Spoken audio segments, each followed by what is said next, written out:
Our actual title is aircraft structural maintenance. We sometimes go by sheet metal. We're the guys that kind of fix cracks or holes or pop rivets, bird strikes, what have you. We're in the paint shop, so we do all the painting as well. So we work a lot with sheet metal. So sheet metal is just an easier name than saying aircraft structural maintenance. I liked wood shop and stuff in high school, so they kind of get to do this, essentially wood shop but with metals, and you get to work on aircraft, so it's really cool. And like our career field, like one of the rare ones, it's not like aircraft specific.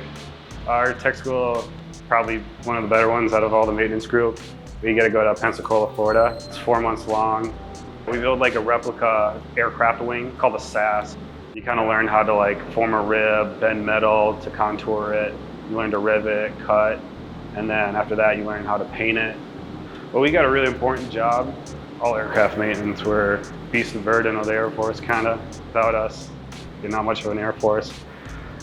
We keep these planes up in the air where they want to be, and well, you feel kind of proud that you helped get them going. It's one of the best career fields that you can have if you want to be a maintainer, so good choice.